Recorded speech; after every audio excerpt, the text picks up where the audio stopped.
Okay, so Druski is breaking his silence on the Ashley Parham lawsuit and for the fact that his name was dropped in this. Hey guys, it's Murad Murali, daily and consistent content. Let's get straight into this video. And Diddy is making some very interesting high-profile friends in the MDC units. But before we get into that, we're going to get into Druski's statement where he has decided to break his silence on everything. And I feel like statements need to be made because, you know, the allegations are very scary. This man has been accused of not only body slamming, but jumping on somebody, body slamming them, covering them in oil and lubricant, and then violently R-wording them. That is very serious. This isn't some child's play. So therefore, you need to come out and speak about this. He states, "This allegation is a fabricated lie. I wasn't a public figure in 2018. I was broke, living with my mother, without any connections to the entertainment industry at the time of this allegation. So the inclusion of my name is truly outlandish. My heart breaks for actual victims of abuse, but I'm fully confident that the evidence will expose this falsehood and the individuals who are maliciously trying to game the legal system to peddle false narratives." Now, a lot of people are responding saying that, you know, of course, real court documents would use the real names, not just Diddy or Druski. But if you actually look at the documents, Druski, Odell Beckham, everyone's names are actually listed. Big homie CC, his real genuine name is listed. So I can tell that a lot of people who are reacting to this statement haven't actually read the lawsuit or even believe that a lawsuit exists. They just think it's fake pages going viral because the Druski allegation has now gone viral. When I first discussed this, and I'm sure when others discussed this wasn't picking up steam. And even now, still, a lot of people are not talking about this. And Druski responding to this has definitely caused a surcharge in interest. And everybody now is discussing what is going on. I do believe Druski here. It's not easy for me to believe him. And I'll tell you why. But I do believe him here because he wasn't even a public figure in 2018. He wasn't even famous or known like that. So how would he have such a significant relationship with Diddy at the time? Not only that, but if this man wasn't even a public figure in 2018 or not even known, then how would Ashley Parham even recognize him? How would any of the Jane or John Does recognize him if he wasn't somebody to be recognized? How would you even know his name? How would you know that he was a public figure when he wasn't even a public figure? It doesn't make any sense. And that's what I told you. When there are inaccuracies in a lawsuit, more holes are definitely going to be seen. And that's exactly what is happening here. First, the Jaguar rights stuff. And then, of course, now you have the Druski stuff as well. And it's basically just falling apart. This lawyer, if I hear her name again, I'm not even going to say it because it really pisses me off. This particular lawyer, she's just so annoying. She needs to be disbarred by tonight because the way that this woman can just make these lawsuits, you know, sit with her, these alleged victims and say that, you know, was it this person? Yeah, I'm sure you're right. I'm pretty sure the lawyer was probably egging on the client to say that, you know, was it this person? Let's go with this person because then the lawsuit will go viral. The lawyer's name will go viral. And then if the lawyer's name goes viral, they get more famous, they then get more clients. That's probably the way that they're seeing it. But I genuinely feel like people like this lawyer need to be disbarred because the first it was the Courtney Burgess nonsense. Then it's now this. And it's falling apart within days, bro. It's falling apart within days. It's not easy for me to believe this in regards to Druski.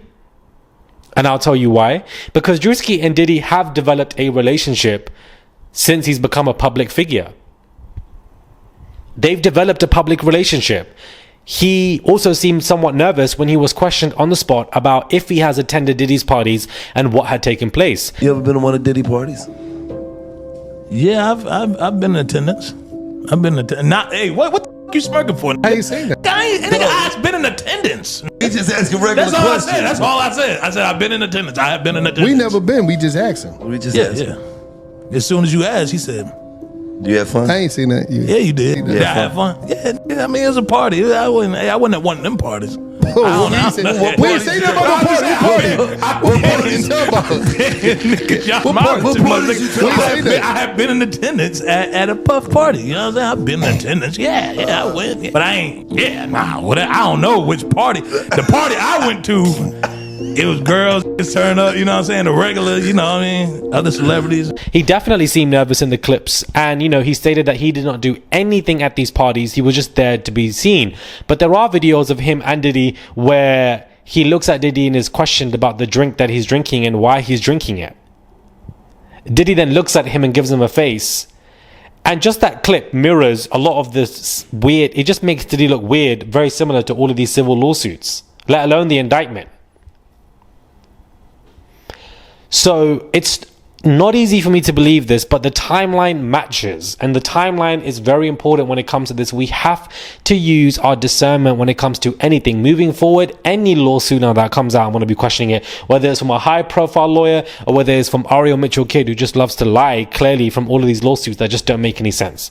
We have to all use our discernment about anyone, whether it's about anything that includes you guys, let alone me, let alone this person, let alone that person, anyone in life. We just need to use our discernment, because with AI in general, and now all of these lawsuits coming out that don't make any sense, the Talia Graves one as an example,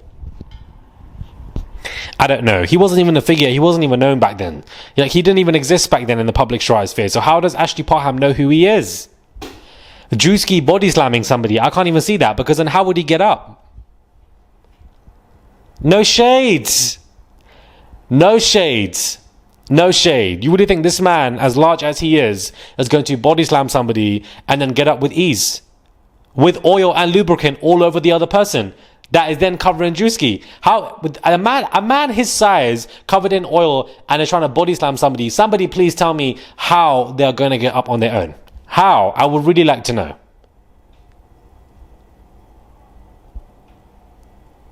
You ain't just slipping and sliding. You are on the floor, struggling to get up yourself. So it's not making any sense. I'm glad he's addressed this. It's gone absolutely viral. It's nearly accumulated 10 million views on the app X. Shade Room has finally picked up this conversation as well. And, I think that Druski will be fine. And I think the majority of people are not believing this, but I'm sure it's been very stressful for him.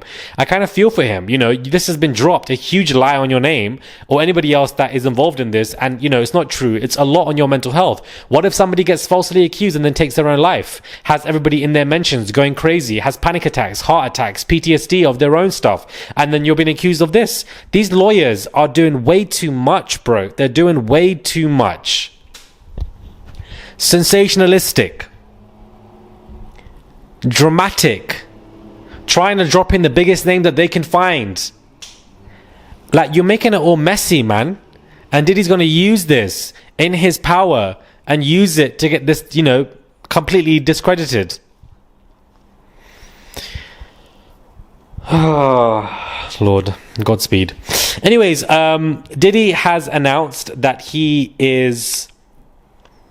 Not Diddy, sorry. A high-profile criminal who goes by the name of Sam Bankman-Fried, who is a convicted crypto fraudster, has said that he has become great friends with Diddy as they both are held in the MDC unit. I've only seen one piece of him, which is Diddy in prison. He's been kind to the people in the unit, and he's been very kind to me. What we see are just the people that are around us on the inside, rather than who we are on the outside. He's been kind to me. It's a position no one wants to be in. Obviously, he doesn't. I don't. It's kind of a soul-crushing place.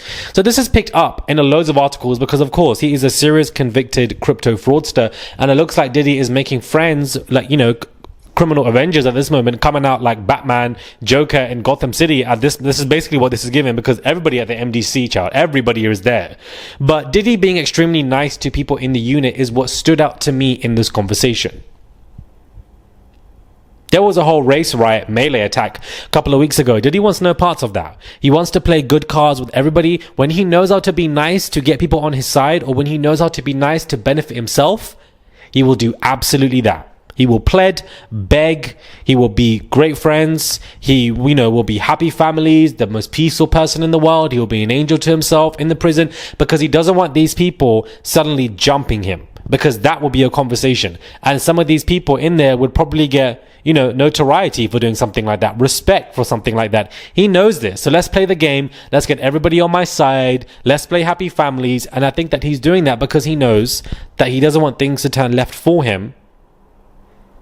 He doesn't want this to be a threat for him. He doesn't want things to go XYZ. So him being friends with high-profile criminals like this particular man is hilarious. And for the fact that this man's coming to do an interview about it, hilarious. But Diddy being nice to everybody in there and trying to be on his best behavior to other people in the same unit and dorm that he's staying in stood out to me, because he's doing that with intent. There's always malicious intent behind Diddy's good actions.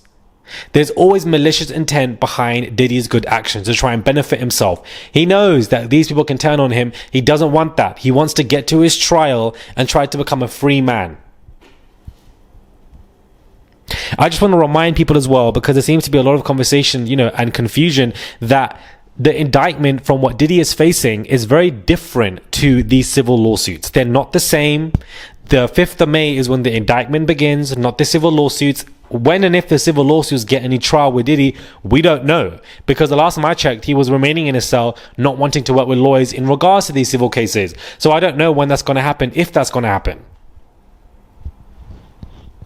But these lawyers are pissing me off. Sensationalistic lies they are posting, that they can file these cases and, just get away with it and waste all of our time. Let alone the people involved who are not involved and are going through their own mental anguish because of this stuff. As Druski states, this allegation is a fabricated lie. Point blank, period. Let me know your thoughts, guys, when it comes to this video. Do subscribe to the channel, comment down below, and give this video a thumbs up. I would really appreciate it. Do send a tip if you guys wish to. There's a $sign there. You can send whatever you want. It goes a long way. I would really appreciate it. Give this video a thumbs up. Subscribe. Let's get to 400,000, guys. We can do it. We can do it. And I'll catch you guys soon for another video.